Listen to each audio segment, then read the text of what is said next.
Bonjour, bienvenue à New York, à l'aéroport JFK.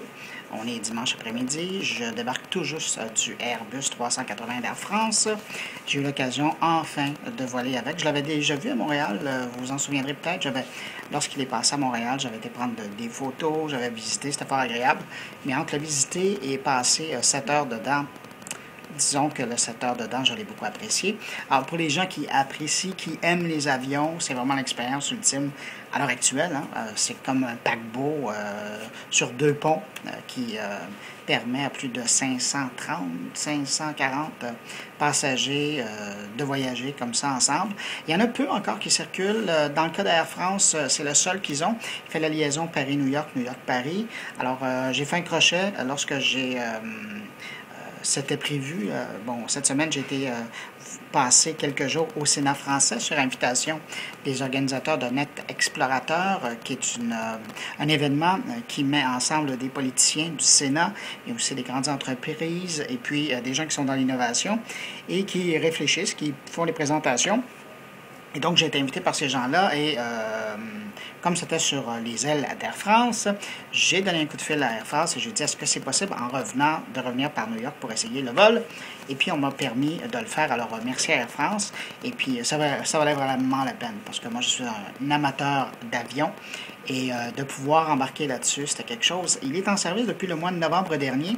Et d'ailleurs, ce qui est intéressant, c'est qu'on voit que le personnel, ça paraît pas tant que ça, là, mais le personnel est vraiment en train de s'acclimater à l'appareil. Il y a même un représentant de l'entreprise qui a monté tout le volet du système de divertissement qui est à bord pour s'assurer que tout fonctionne bien. Quand les gens du personnel ont des problèmes, ils peuvent le rencontrer. Et ça, je sais ça parce que je l'ai vu à un moment donné travailler avec des gens. Puis après, j'ai été le rencontrer. Je me suis présenté et je lui ai posé des questions. Et c'est fort intéressant parce que le nouveau système d'exploitation qui est utilisé pour le Airbus 380 d'Air France, il est développé au Brésil, ça fonctionne sur Linux et c'est un gros serveur dans le fond qui est dédié au divertissement, autant vidéo, audio, il y a du texte, il y a des données, il y a des logiciels qu'on peut même télécharger sur des clés USB à partir de son siège, notamment le plan assez pratique, c'est intelligent de faire ça. Lorsque vous arrivez, avant d'arriver à Paris, vous pouvez télécharger les plans du métro, les plans de la ville. Il n'y a pas encore les plans new-yorkais pour ceux qui font le voyage inverse, là. Mais donc, beaucoup d'informations sur Air France, leur horaire, mais aussi d'informations pratiques sur Paris. Alors, j'imagine que de plus en plus, on va voir ça apparaître dans les avions. Là, c'est le Airbus 380, mais c'est une bonne idée à suivre. Donc, c'est ça, un système qui est basé sur Linux. Un gros disque dur sur le serveur, 600 gigaoctets, qui permet, entre autres, de stocker quelque chose comme plus de 85 vidéos. Ça, c'est du film, des émissions de télévision. Il y a du choix. Et aussi 200 CD. Donc, les gens ont l'embarras du choix pour écouter la musique. Donc, ça, c'est en plus des jeux vidéo et différentes applications. Et comme ça devient la tendance dans les nouveaux avions, système de clavardage entre sièges. Et on me racontait qu'un petit peu avant Noël, il y avait eu un gros groupe d'étudiants qui avaient pris l'avion de Paris à New York et ça jasait fort. Ils ont testé les capacités du système de clavardage, mais semble-t-il que ça a bien tenu. Donc, ça, c'est en ce qui concerne le Airbus, le système de divertissement. Pas mal ce que j'ai vu de mieux jusqu'à maintenant. Les écrans sont plus grands qu'à l'habitude. D'ailleurs, pendant la présentation, je vais essayer de vous rajouter des photos que j'ai prises et des petits bouts de vidéo. Un système un peu particulier qui vous permet... il y a des caméras embarquées sur l'aileron arrière et le nez de l'avion. Un peu comme dans le Concorde, sur le nez de l'avion, on pouvait voir l'appareil décoller. Bien là, maintenant, il y a 3 systèmes de caméras. Il y en a un sur l'aile, à l'arrière. Vous en avez un sur le bout du nez et vous en avez eu un en dessous de l'avion.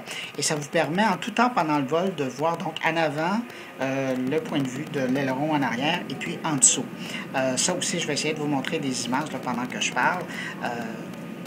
Écoutez, vous allez me dire que c'est un gadget, oui, mais ça rend les choses agréables de voir un petit peu où on s'en va, puis particulièrement lorsque c'est le décollage et l'atterrissage, on nous présente ça en direct, puis à un moment donné, on a l'impression que c'est peut-être pas nous autres qu'on voit, mais à un moment donné, quand on sent les bombes sur le tarmac et qu'on le ressent et qu'on voit ça à l'écran, là, on voit bien que c'est nous autres. Sinon, décollage, atterrissage, en douceur, on ne le sent pas. Il évite vraiment le toucher lorsque les roues touchent par terre, parce que c'est quand même massif comme avion, mais on ne sent rien. Sinon, je vous dirais que c'était le bonheur. L'acoustique dans cet avion-là, pour un gars de radio comme moi, toujours sensible à ça.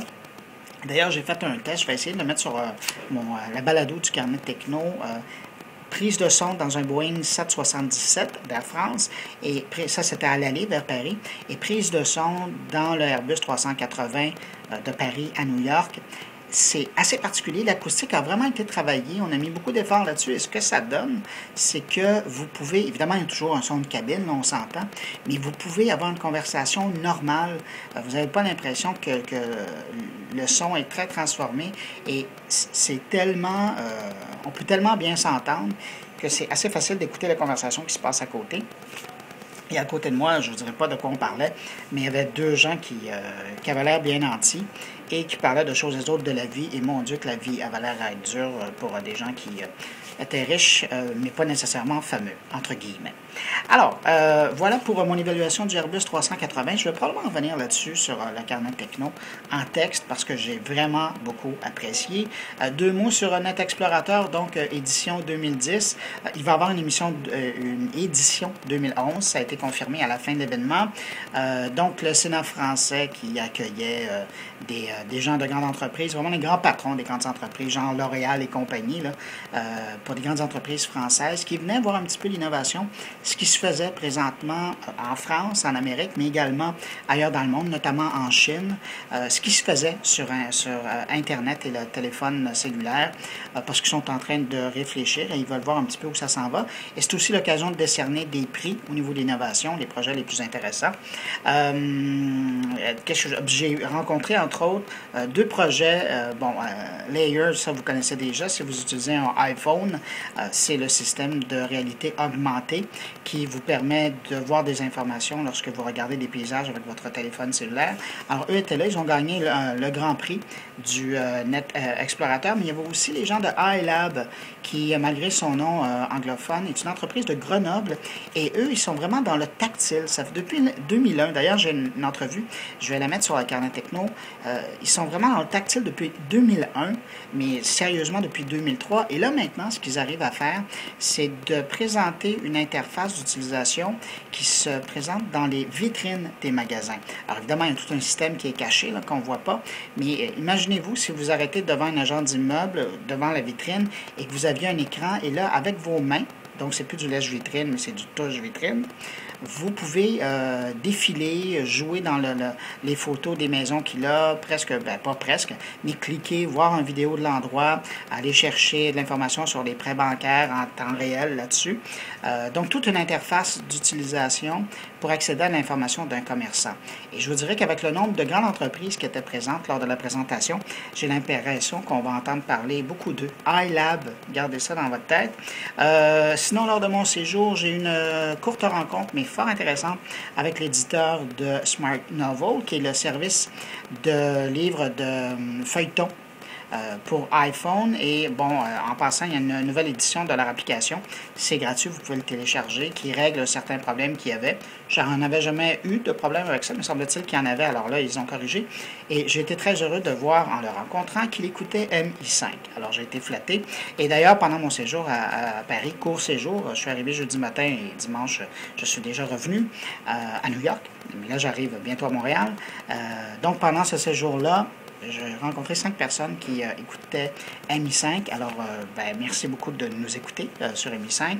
Je salue mes collègues de MI5 en passant. Et puis, voilà. Alors, c'est un court résumé. Je voulais juste vous saluer de vive voix et de vive visu. Et puis, je vous dis à très bientôt. Rendez-vous. Prochain carnet techno, ça sera vendredi prochain. Je vous invite à l'écouter parce que je vais revenir. Je vais présenter des extraits, entre autres avec M. de Rosnay, qui est le grand visionnaire des technologies français. J'ai fait une entrevue avec lui. Et puis, donc, c'est ça, ce patron de iLabs de Grenoble, qui est fort intéressant dans sa démarche d'interface tactile pour accéder à de l'information. Alors, sur ça, au revoir de New York. À très bientôt. Au revoir.